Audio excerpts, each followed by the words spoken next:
Hello again, everyone. I'm excited today. I always say I'm excited, and then I always say that I always say I'm excited. And at some point, I feel like you guys are like annoyed with me, but I just kind of am excited to talk to people all the time. I don't know what to tell you. So today's a really cool episode. It's not like a mold episode, and it's not like the traditional like health topic episodes either that we've done in the past. But it's a topic that I know a lot of people are dealing with, like holistically. I know a lot of our clients specifically will maybe ask this person how many people generally are dealing with things like this in the grand scheme of things. Um, and it's going to help provide ways to manage difficult situations, I think is kind of the best way to set it up at the top. So I was lucky enough to be a guest on the Autism Parenting Secrets podcast with Len Arcuri, who is here with me today a little while ago. And we got to talking, and he started talking about what we're going to talk about today. I'm like, this is awesome. You need to come on my pod, and we need to do the same thing. So Len, thanks for coming. I think this is going to be awesome. Really excited for this. Me too, and sincerely, and I've talked to you twice on for my podcast. I'm always excited to talk to you, Brian. No exaggeration, and the topic is an important one, especially for the people who I'm looking to serve and trying to help them get better equipped. Mold as a potential root cause for what's perhaps behind what's going on with their child is just it's really interesting to see how lots of scientists and functional medicine doctors are all really converging on this huge potential root cause that is really something that very few parents are doing anything about. Yeah, I love to. So here's what I'm thinking for the flow of this. Maybe we talk about that for a little bit, but I really would love to get into your world around this topic we're going to talk about today, which is not so much how to heal a child or how to heal a person from autism or other major challenges like that might originate from mold. We get it. We can maybe do a quick quick primer on it and move on. But what's really cool about what you're doing, and just so everybody listening, Len sent me some information after our last pod, and I shared it with Corey, and we looked at this. We're like, this is incredible, like what Len is doing here. And so, his podcast is great, obviously, but he's also the founder of a company called All In Parent Coaching, and it's one-on-one support for parents who have a child with a major challenge like autism, and it's about helping parents get equipped to work with a child in that way, or how to best serve that child or support that child. And there's a lot of, after going through what you sent me, there's a lot of mistakes that everybody makes and these sorts of things. And, a lot of times we just don't know these things until it gets brought up to us. And so I thought that this would be a really amazing topic. There's obviously autism and cognitive issues and things like that are connected to mold, which we talked about a lot on your show. But how do we navigate just the life that we have to live when we're dealing with something like that? And that's where I think this could be really helpful. So would love to 1 minute on the mold autism connection from your point of view, and then I would love to just dig into your world on this stuff. Yeah, absolutely. Well, yeah, and the reason I started there is because whether it's autism, whether it's some other condition, the key is, I know it's addressing root causes. And that's where, when the journey started with myself and my wife, Cass, when our son Rye was diagnosed, going back to 2008, at the time, big potential root causes that were talked about, mainly centered on metals, like heavy metals, metal exposure, whether it was in vaccinations, or whether it was in the amalgams, perhaps that a mother had that in their dental work, that somehow that there was a lot of people were suspecting that metals had a lot to do with it.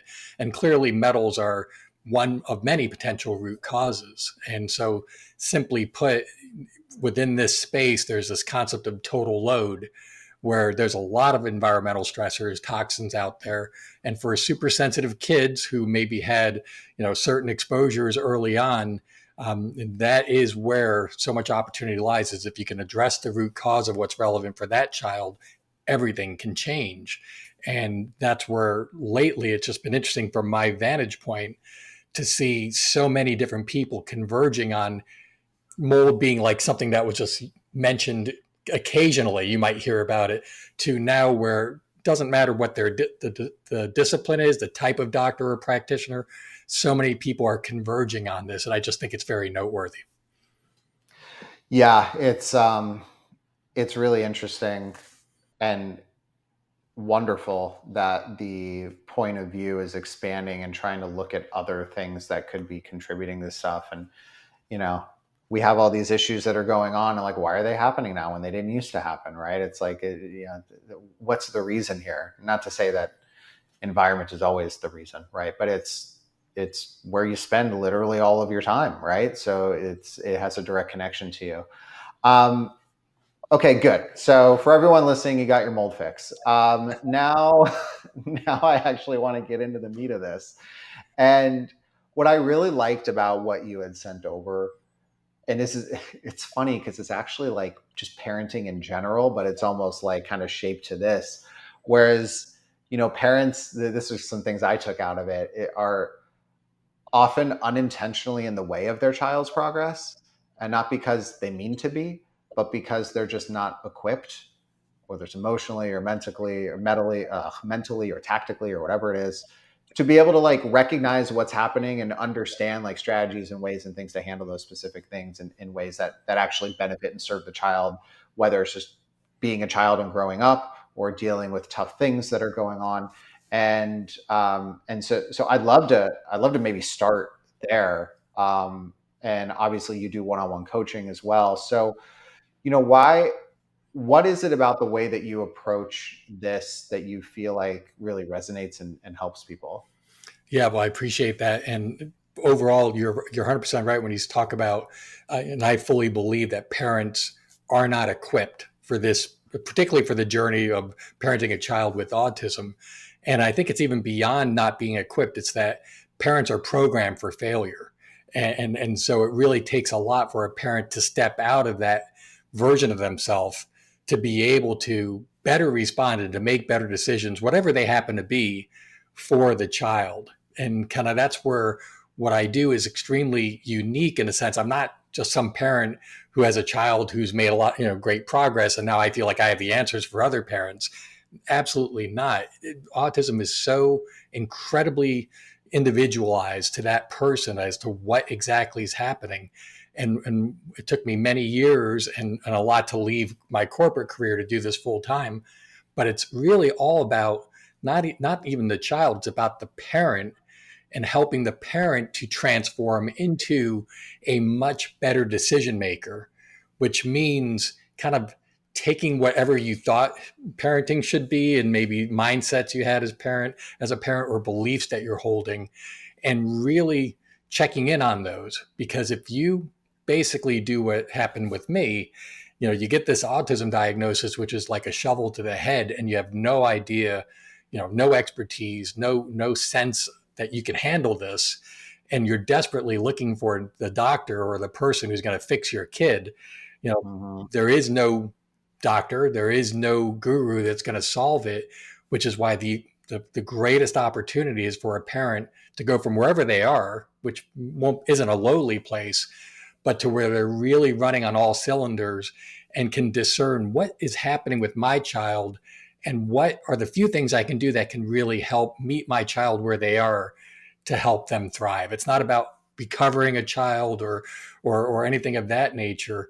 There's a lot of terms that are thrown out there, but basically whatever's happening with the child, if you as a parent can really discern what's going on and address the key root causes for them, that child can thrive. And I've seen it time and time again that when parents make this leap to this very different version of themselves, they make much better decisions. And their child with autism, which is supposed to be brain injury and there's not much you can do, I see time and time again these kids making significant progress, some coming off the spectrum. And it's really because not only is the parent making better decisions, including addressing mold if it is an issue, along with many other things that might be relevant, but it's because the parent's exuding a different energy and the child's receiving a safer version of that parent, a calmer, more present, more loving version of that parent. Because when you have an autism diagnosis, the trap I fell into is, I would say kind of ridiculous things like, hey, I love my son, but I hate the autism. But that's where he was. He had enough of those behaviors and symptoms that checked enough boxes that he had that label. And as long as I was looking at him and not accepting him as he was, just created an incredible amount of unnecessary friction. It makes, I mean, thank you for sharing that. And it makes a lot of sense. As you're talking through this, my social feeds have turned into a combination of two things: basketball, because it's playoffs, and parenting tips from random people on Instagram saying, hey, your kid doesn't listen to you, try these three things. And you know what? We try things like that all the time, and some of them land and some of them don't, right? And this reminded me of that, but in a much more well thought out and comprehensive way, as opposed to like a 45-second video somewhere. But like, if anyone has seen that, there are different ways to handle situations that can be more effective for different circumstances. And I think that's what's so really cool about this. You said something about identifying root causes for them, meaning the kids. What do you mean by that? Can you talk about that a little more? Sure. Well, with whatever's happening with a child, and let's just say autism, because that is, my heart goes out to those parents. That's the journey I know, but this has nothing specifically to do with autism. But whatever the child is exhibiting, whether it's physical issues or whether it's behavioral challenges or lack of communication, the list goes on and on in terms of what those types of things might be that a parent will look at and say, listen, I'd rather my child not have these things, or I'd rather them not have these behaviors, and I definitely want more speech. There's a lot of things that a parent can look at that their child either is doing or isn't doing, and it's okay for a parent to want more. But if you really want to help your child with those behaviors or to improve communication, what I've learned is that everything that's happening with your child, there are always underlying root causes that are behind. These things aren't just happening randomly. And autism, as many people know, is not genetic. There's a genetic potential, like you have a genetic makeup that may make you more susceptible, but basically it's the interplay of your genetic blueprint and the environment, the environmental toxins and the experiences you have that, the combination of those two for some kids put them at greater risk of then being harmed in some way, shape, or form, or being challenged where certain developmental milestones aren't being met. And so again, it's about where your child is now, and as a parent having a curiosity about, well, why is my child not having speech? Why is my child a non-speaker? And that's where, with that kind of a focus, which brings us to what you and I talked about on my podcast, where it's a functional medicine approach. It's a systems approach. There's something happening. It's not like with autism, it's not just in the brain. There's a whole system here, which is why the last thing I do when I coach parents is pretend to be a medical doctor. A big part of my coaching is to help a parent get connected and to hire that right practitioner who's a fit for them, because that's really important to have somebody who can advise you there.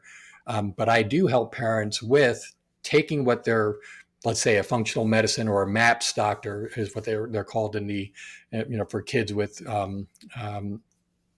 challenges like autism and ADHD. It's to basically help a parent get more out of those practitioners and to be able to take what that practitioner might be suggesting, because they may suggest supplements or some approaches and make recommendations to the parent. But I really help the parent really understand and take ownership on what their best guess is as to what the root cause is. Just because you hire a medical doctor doesn't mean that you have to blindly accept everything they're saying. So everything I do is to try to help the parent to get into the driver's seat and have many good advisors, but ultimately it's the parent who gets to make those decisions. And that's where it all comes down to better decision making. And so there's nothing wrong with, in the autism space, doing things that only address the symptoms, like behavioral therapy or even occupational therapy, speech therapy. fantastic services that you could do for a child, but none of them would say they're getting to the root cause of anything. So I help parents map what they're doing, services and other types of changes that they're making, but I also try to help them to deploy some of their resources, their time, energy, and money on things that are addressing what might be at the root of what's going on with their child. And depending on what that child's experiencing, I have a lot of deep experience of what those potential root causes may be. And I'm sharing that with a parent so they can make better guesses and to channel their efforts in a much more powerful way. What are some of those root causes outside of, you know, Your mold and favorite. environment like that? But like, what are other things? Sure. Well, I mean, and toxins are a huge category. So toxins of all kinds. Some kids are metals kids, where there's metals exposure. The lab testing confirms that. And then there's a whole bunch of approaches you could do to maybe help your child if they have metals toxicity. Mold, we don't need to talk about. Like I said, that one is really gaining steam and more appreciation. When it comes to food, you hear a lot of times, especially with kids with autism, about special diets. And just nourishing food and food that's not poison will benefit anybody, but particularly for kids, again, who might be more sensitive and may have a more compromised immune system. Something like going organic is actually really, really important, because one of those root cause toxins that's everywhere is glyphosate. So even if a Mhm. parent doesn't want to do a special diet like gluten-free, dairy-free, we've done all those things and they're very inconvenient. I'd like to say that we were smart and decided to do those things because we sensed that they might be helpful. My son had true allergies to everything, so we didn't even have a choice, and we had to do all a very restrictive diet. But for a lot of the parents that I'm coaching, if they want to play defense against toxic food, yeah, going organic and eating food that doesn't have pesticides, doesn't have chemicals, and especially glyphosate, which is as I'm sure like an insidious antibiotic basically, is Yeah. a powerful thing. And for some kids, just going organic can make a huge difference in those behaviors and in what that child might be experiencing. So it really depends on what the challenge is, and there's a whole litany of root causes. When it comes to speech, just because I brought it up, a lot of what's becoming known now is that, especially with kids or even adults who are non-speakers, and that's the thing that parents want a lot for their child, but not for a child that doesn't speak. That can be really hard for a parent. And so if you talk about what's the root cause of why a child might be a non-speaker, what's really become known over the last few years especially is that there's this fine motor issue that some of these kids have that make it a real challenge. And that's why it's incredible where, with letter boards and approaches like spelling to communicate, RPM, there's a few other ones that are out there.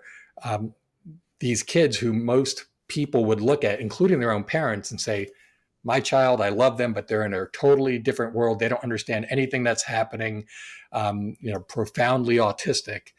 But yet, with this letter board, even though they're not demonstrating that they understand everything and now have a way of communicating nonverbally. And these parents have rediscovered their kids. They didn't realize what was really in there, right, living in their own house. So it's been incredible that, with this understanding of this fine motor root cause, the lives of these kids and these families has been profoundly changed. J.B. Handley wrote a book called Underestimated. I think it's the one that's hovering over my head, and it really talks about this. So that's just another example where, if you just focus with curiosity and unearth more and more the root cause of what's relevant for your child, it totally opens up so much more opportunity. So I heard in that what feels like two different definitions of root cause. So I'd love to like, so one of them, it seems like, and you tell me if I'm understanding this right, is that it's essentially a formula of genetics kind of allowing you to be, be more susceptible to something, and then having an external trigger, an environmental trigger of some kind that then causes that. And so then that becomes the root cause of just the overall issue, for lack of a better term, I guess. And then when you were just talking about the non-motor, what I was hearing was less of a root cause of why somebody might, or sorry, when I non-speaking, not non-motor, why someone, not the root cause for why they might be having the non-speaking issue, but the actual kind of mechanism for why it's manifesting that way in that child. Is that right? Am I kind of hearing that right? Well, I think I use it loosely, and it could take a few different forms. What you started with, though, is basically my view, and I know others share it, of the root of what is autism, right? And that's basically this total load theory that I mentioned, where there's a genetic susceptibility, but there has to be then some environmental trigger or triggers more than likely. There's no one trigger. So even if a child does have metals exposure, as an example, there's likely other root causes that are at play. So I use it where that term, I'll apply it to whatever might be happening with a child that a parent would like to improve or to change. For some kids, it's like very restrictive eating habits, picky eating. For my son, he had more of a lot of the textbook or hallmark signs of autism, like head banging and significantly repetitive behaviors, OCD like behaviors, what's called stimming. So these behaviors and these things that kids do that are not socially acceptable, right, would not be tolerated in a classroom, as an example. I've learned that none of those types of behaviors are random. None of them are because the kid's trying to be difficult. There's something that's happening. There's something at the root of what's resulting in that child exhibiting those behaviors or engaging in those activities. And if you really approach it and put yourself in your child's mind, how are they taking care of themselves? Because that's basically what they're doing. Again, that just opens up a totally different train of thought. And most of the time, almost all the time, there's simple, easy things that you can do that don't require a lot of investment of time, energy, and money that could improve the situation. And again, meet your child where they are. It's really interesting. It even some of the behaviors you just described, right? Like we started this talking about autism. It's a very significant thing, right? But some of the behaviors you're describing are not necessarily like I have a significant autism problem per se, right? It's I mean, one of my kids has this thing about washing her hands all the time and gets very upset if I try to get her to not wash her hands. And in turn, like her hands start getting really dry and they start hurting. And it's like almost she can't like not do it. Right. And so like what you were saying, like kind of resonated with me a little bit there. And, she's not someone who you would ever think is, on a spectrum or something like that. Right. But at the same time, you have like these behavioral things. Um, so I'm now like going down a whole new road in my head, but for But your daughter's hand wash, just to stick with that for a second, I would yeah. say that's a behavior, again, where there's a really good reason why she's doing that. And that's where, one of the better books to come out recently is Dr. Neil Nathan. He wrote the Sensitive Patients Healing Guide. And he talks in there where basically for these kids and for all of us, really, like it's all about we do things to keep ourselves safe. Because to his point, you can't heal, you can't improve if you don't feel safe. And so that's where there's some story that your daughter is telling herself, or there's something behind why she's doing that. And what Dr. Nathan talks about in his book is that you have to address concurrently the limbic system, the vagal tone, as well as the mast cell activation system. It's like those three systems all are Hmm. important. And really, especially for kids with autism, you have to do something across all in each of those three areas. And if you do that, that's where you could see real significant improvement in the sense of safety the child feels. Then all those other things you're trying to do, the therapies and all that, have a much better chance of actually, helping if you address this underlying lack of safety that a lot of these kids feel. I mean, that's so interesting. My wife and I were talking about this particular thing the other day. Like, why does she feel like she has to do this? And we landed on she's a COVID kid. She was, when COVID hit, in she was 2.5 or so, and it was wash your hands, wash your hands, wash your hands. But you got to wash your hands, And then it was the masks, and everybody was afraid of being around other people and all this stuff. And it's actually like a germ thing as opposed to like a hand thing, right? Right. And that's kind of the conclusion that we kind of came to without talking to anybody, to help guide us there. But that was sort of what we thought might be the thing. It's interesting you're saying, it's a safety thing. It's a story they're telling themselves. Yeah. I mean, there was a very big fear around that time and like a not safe feeling that everybody had. And I wonder if that might be the thing. I think you're onto Possibly. something. And so going back to your question of about 10 minutes ago, in terms of what are those some potential root causes, Mm-hmm. the two uber root causes where everything leads to are chronic inflammation. And if you have chronic inflammation, okay, that's where things like toxins, mold, metals, all that will lead to that state of chronic inflammation. So that's one. And then the second one is, I think, what you just touched on. It's trauma.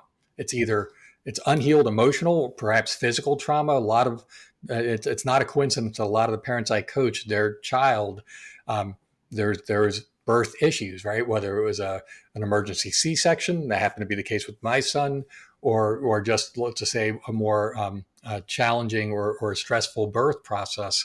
It seems to be a significant characteristic of kids who ultimately are on the spectrum or have allergies. So again, if there's dozens and dozens of potential root causes, and that's why it's so wildly individualized. But the Mm-hmm. two uber ones are trauma and chronic systemic inflammation. And so I think what you just described with your daughter leads more to that traumatic experience of how people were, what was that environment she experienced during COVID. Yeah. I mean, she was just in school. Everything was fear everywhere. And it was like every time you went into your classroom, it was like really intense. Yep. Well, that gives me another rabbit hole to go to after this. Let's let's talk about how you work with parents. And like, I know you have a framework, and the parent is a tree kind of metaphor that you've worked through. Love to like kind of hear that. And for me, that kind of felt like this is kind of the framework of how a parent sort of helps to transform from one place to the next, in the way you broke this down. So love to hear about that. Yeah, thank you. I'll keep it as high level as I can. But again, everything that I've dedicated my life to is about the parent, helping the parent to go from where they are to an unrecognizable version of themselves, basically to be the parent that they know that they can be, to really reach their potential. Because everyone wants to be perceived as a great parent, right? We all do, but there's not that many people. It's the minority who are actually willing to do what it takes to actually be a parent who makes great decisions. And that's why there's so many derailers that can, you know, each individually takes away the parent's power. It's basically the parent surrendering their power, because again, we've been conditioned to defer to decision makers, do what you're told. So just like we talked about root causes, about what's going on with these kids, I'm really focused on what's at the root. What are the root causes of why a parent right now is not in the best position to make great decisions? Because, one, some parents don't do anything. They just check out, they get the diagnosis, they believe what people say, that there's not much you can do, and they just, basically do nothing. And I'm not here to judge anyone, but I just know, and I'm so excited to know, that there's so much a parent can do that can help their child, that checking out just once you get the diagnosis doesn't help anybody. And then at the other extreme is really where I was with my wife, where we had the means back then, and we basically threw money at anything that might help our child, indiscriminately. And that's not a recipe for success either, by the way. So the key is to really get at the root of what's going on with the parent, because we all come into parenting programmed in a certain way. And I've just learned that there's 5 aspects of how a parent's navigating. They're all important, and every parent is going to have superpowers in some areas and have huge areas of improvement in others. And it really, those 5, just very quickly, are: mindset is super important. And that's why one of the things about what I do and what you do, I think there's a lot of mindset issues that our clients may have that prevent them from either making good decisions or implementing something that was agreed to. So mindset's always a focus. The second area where I spend most of my time with clients, and on the podcast a lot of episodes are dedicated, are the beliefs that a parent's holding. So the mindset, going back to that, that's the trunk of the tree. And if you visualize a tree, the beliefs, those are the roots of the tree. These are below the surface. None of us are really in touch with what our beliefs are. They're below the surface. We're not really conscious of them. And it's those beliefs that a parent's holding about autism or about their child or about their spouse or about themselves. It's those stories that we tell ourselves that create most of the friction that make this journey to support a child with autism feel so heavy. So the belief work, the soil of the tree is really, really important. And that's where very few parents ever, have true awareness of what those stories are, let alone to change them. But once you do have awareness, you can change in a heartbeat. It doesn't take you decades to unlearn a belief you've held for decades. You can do it in a heartbeat. So the belief work is really important. Then the third area is the soil surrounding the tree, and that's the environment. That's everything we talked about. Toxins in the air, food, water. It's also toxic people that might be in the environment that you need to do what you can to, create an environment around you and your child that is supportive, that feels, that allows them to thrive.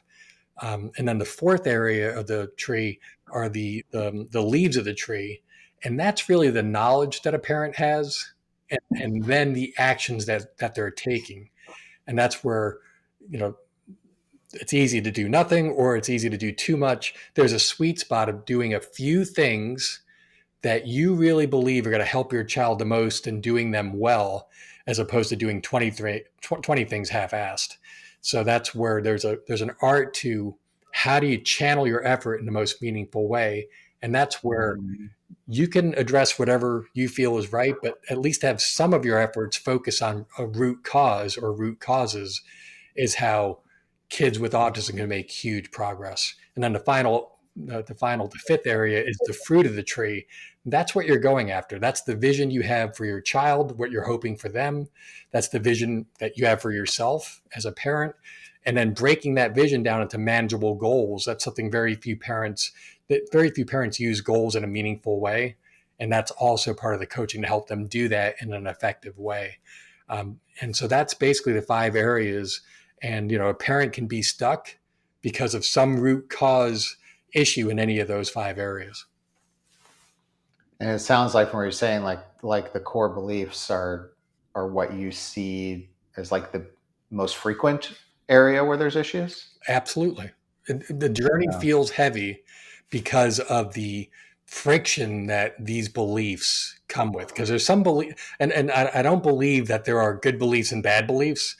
They're Hmm. either beliefs that are supportive of who you are now and where you want to go, and beliefs that just get in the way. And that's where again parents can shift so quickly if they're aware of what those stories are. And that's the beauty of this portion of the work, is that this is where parents can leap to this very different version of themselves very, very quickly. That piece reminds I first off, I completely agree with you. We all tell ourselves stories and most of them aren't true. And there was just, I don't know why this like flashed in my head, but there was an episode I did on New Year's, like a few years ago.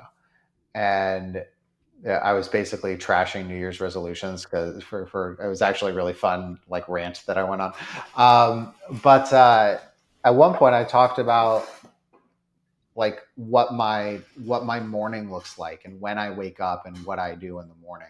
And so for me, I have to get up before the kids or I don't get to work out. Like that's it. Like my day's gone. If it doesn't happen at 5 o'clock, it doesn't happen. And so like I know that that's it. And I think at the time I was even waking up at like 4:30 or something because I was stacking like red light panels and other things like while I was doing stuff. And so somebody had like texted me on my in my text group or whatever, and they were like, "How do you wake up that early? Like, I can't wake up that early. And I just saw that, and it was, I can't wake up that early. It's like, no, you can't. You're telling yourself you can't wake up that early, right? And so I did this whole thing, and I was like, it's not about like I'm gonna try to work. I'm gonna try to wake up in the morning. Like, you telling yourself you're gonna try to do something is you telling you're giving yourself an out to not do it and not be accountable, right? And so what I talked about on that particular episode was how I talk about what I do. Like, I wake up at 4 whatever to work out. Just what I do. That's it. Yeah. And now if I don't do it, I'm like going against like who I am now, like what I do, you know? And just like that little thing for me, that's such a small thing of waking up in the morning so I can work out or whatever. But it's like that little phrase of like, I try to get up early before the kids. Well, if you, then most of the time you're probably not. Or like, I get up before the kids. It's like, I get up before the kids. This is what I do. Right. And these little things are so powerful. So you talking about that and saying, that is one of the biggest parts of this that you see. It just makes so much sense because like we tell ourselves so many things that we don't even realize that we're telling ourselves. And it's crazy. It's crazy. It's absolutely true. But no, that's a perfect example where, yeah, we get to choose our beliefs. And that's where once you become aware of what you're believing, only then could you actually notice all the evidence that's out there that this new belief is true. But if you're not aware of it, then you'll keep telling yourself that story habitually. That, Mm-hmm. yeah, I can't get up at 5 o'clock. Again, you'll just stay stuck in that way. And so, it wouldn't be surprising to you, like just like with root causes, there's a few huge ones here. It's the same thing with beliefs. There's a few beliefs that just wreak so much havoc. And again, the beauty here, because there's so much about autism where there's so much that a parent can't control, and things that are being done, and that you just, there's no way you can influence it, or at least that you have no control over. But your beliefs, that those are yours. You are, whether you realize it or not, you have the power to choose what beliefs you hold. And that's where, again, very few parents do this work, but those who do free up an incredible amount of friction. And that's where real true freedom lies, is when you can actually design your life, based on a set of beliefs, not just happy stories that you're telling yourself, beliefs that are true, or more true than the stories that you may have told yourself before. I imagine you hear the same ones consistently. What are some of the like top two or three that you hear Yeah, a lot? it took me about 8 years to develop an assessment that's really detailed, where right out the gate with clients, I help them unearth what those specific stories are that they're telling themselves, which again, that are not on their radar.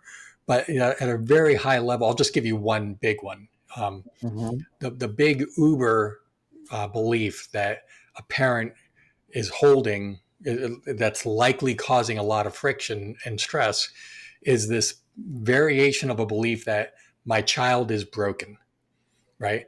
So my child is broken. I need to fix my child. My child's not enough. There's some version of that. And again, it's very understandable because you're basically given a diagnosis that is telling you your child's broken. But if a parent's holding that, right, then again, that's going to manifest in so many ways that, going back to what I talked about earlier with Dr. Neil Nathan, it's going to create an environment of that child not really feeling safe with someone who's judging them as not enough. And I used to say, I had my own kind of therapy sessions and counseling sessions, and I remember one of them I said to the person who was there, guiding me, that I love my son, but I hate his autism, as I mentioned. And Mm-hmm. that's where it's like, okay, well, what is it? Am I inviting my son closer to be more connected with me, or am I pushing him away? And that's where a belief like my child is broken may sound obvious and very understandable. But the shift that I was able to make, and that I help many parents make, is that, I don't have to view my child as broken. I don't have to judge him as broken. I could just say, hey, I love my child as they are right now. Sure, my child has huge challenges. Yes, I want more for him. But by viewing it through the lens of brokenness, just creates this energetic state, and just overall a level of non-acceptance that is going to permeate through that whole relationship. And, I used to say early on that what I most wanted was for autism to be out of my life. It was like a war against autism. But Hmm. that wasn't what I most wanted. What I most wanted, I wanted to be connected with my son. I wanted to be connected with him. I wanted him to feel connected with me. And how could that really happen if I was judging him as broken? So that's where so it's not about you saying, "Hey, my child's perfect. I'm not going to do anything."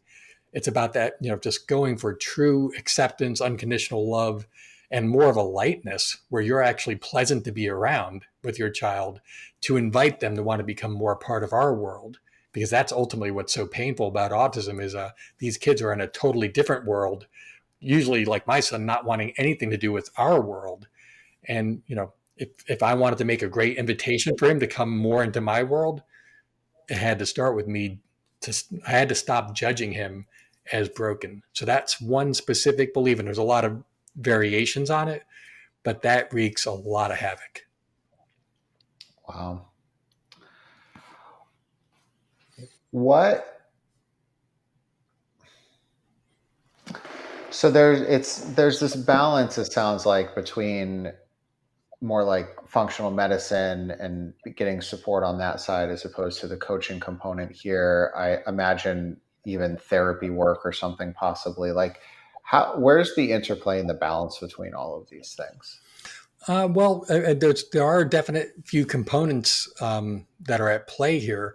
That medical side of it is super important, and again, the key there is to for a parent to be, to hire the right person and to have a relationship that's respectful and that works. But otherwise, again, it just really is so individualistic to a parent. What's the biggest stressor for, like, so right now, I'll just take an example of two parents I'm coaching now, mom and a dad. And, if I look at them compared to some other client, I mean, the root causes of what's most in that family's way are going to be wildly different. For some parents, it is mom and dad not being at all on the same page, kind of undercutting each other. And that could be a huge, root cause of why right now in that family, there's a lot of, unnecessary stress. But otherwise, it can vary so wildly. But it's basically, that's where the coaching is all about ascertaining what is, for this particular family, the most, creating the most stress, anxiety, and really kind of going back to, I think, what I was hoping we would talk about is there's this first step of awareness of what's going on with your child, awareness of what the options are. And I think that's where, for my families that I coach, it's all about decision making.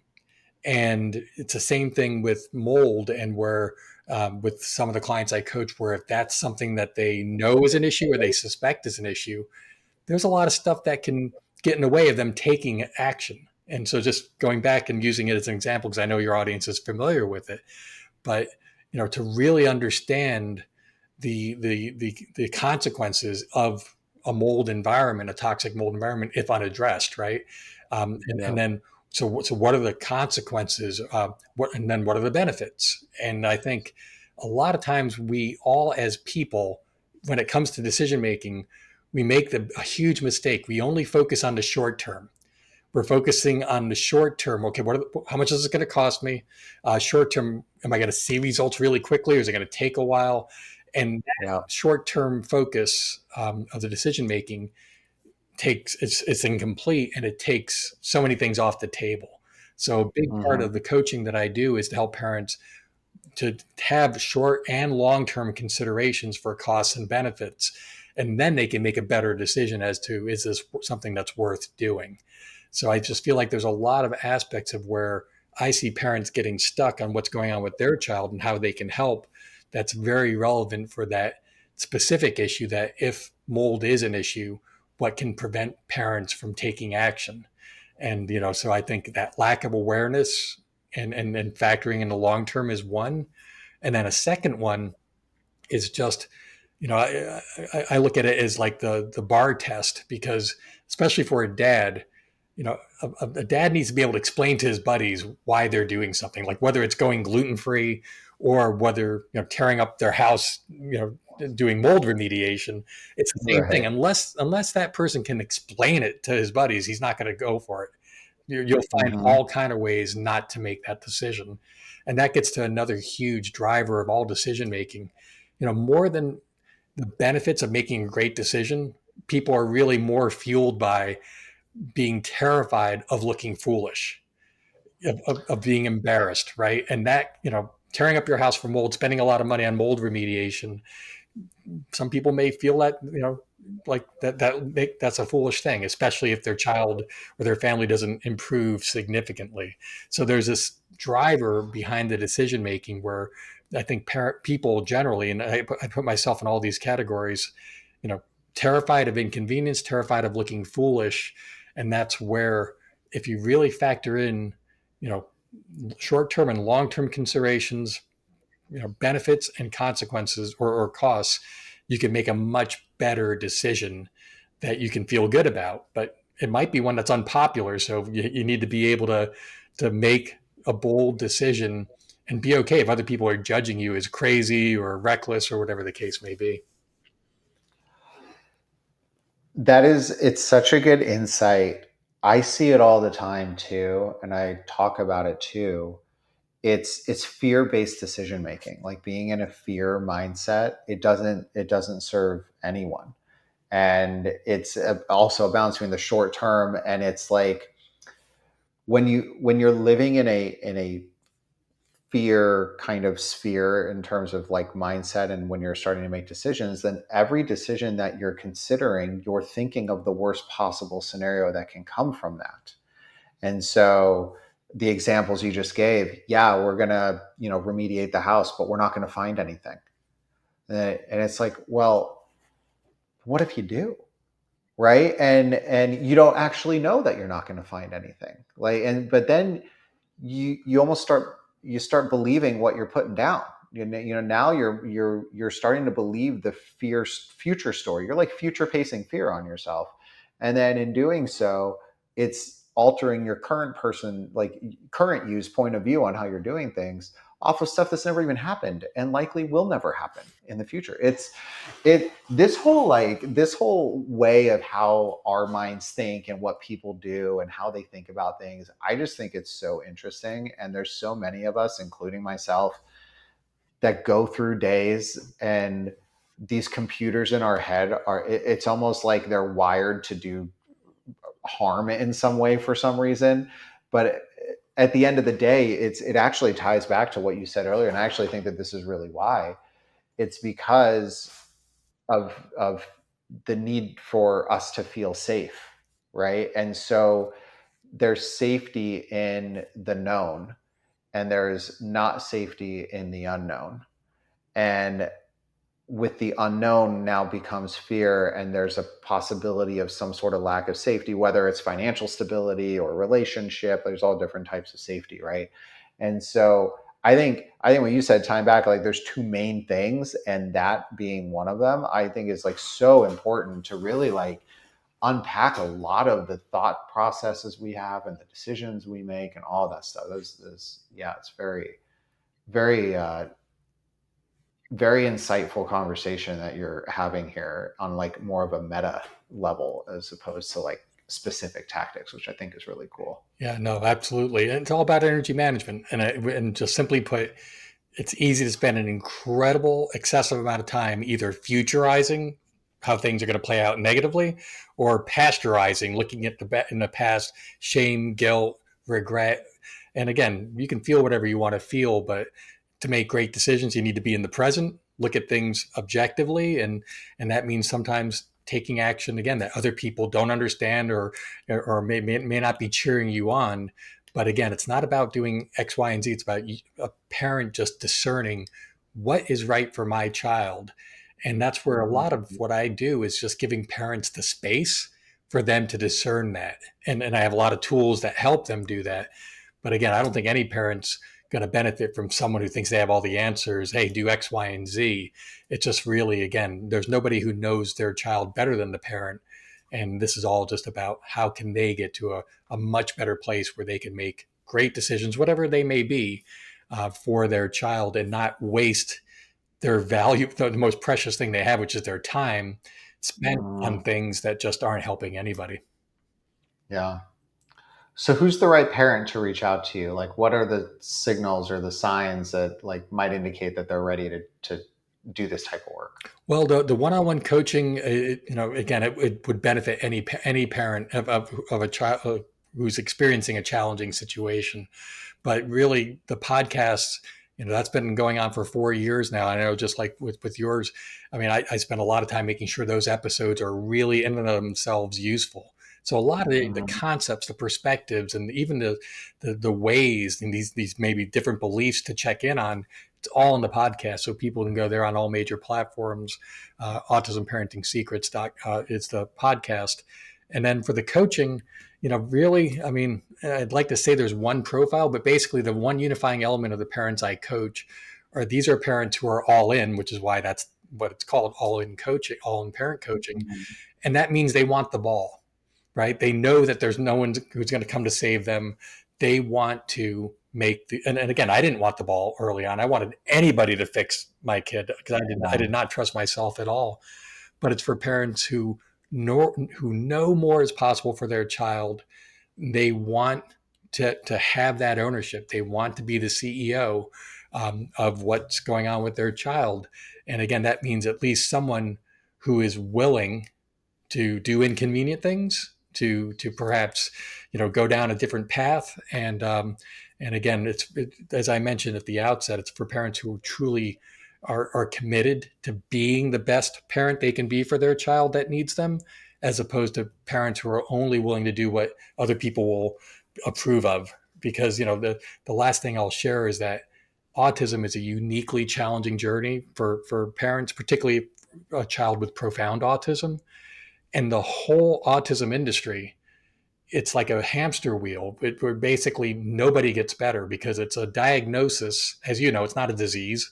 It's a Mhm. diagnosis based on checking enough boxes of Yep. symptoms for Yep. purposes of getting a diagnosis that helps you to get insurance coverage for services that address those symptoms, right? So there's nothing about a root cause at all. It's just basically, it's designed really for parents and the child to stay stuck. But again, I see time and time again, these kids they all can improve. And even if it's just an improvement in terms of the family dynamic, there's so much that can happen there.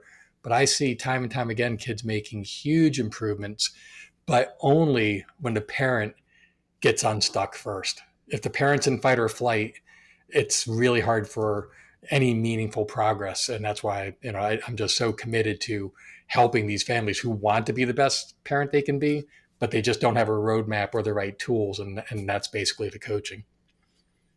Yeah. And ask one last question. It's a very short question. Is autism fixable? Well, I would say yes. And the reason I say that is it depends how you define autism, but can the diagnosis go away? Absolutely. Can all those things that feel hard about autism get better? Without a doubt. And that's again why there's so much opportunity here. And I say that sincerely.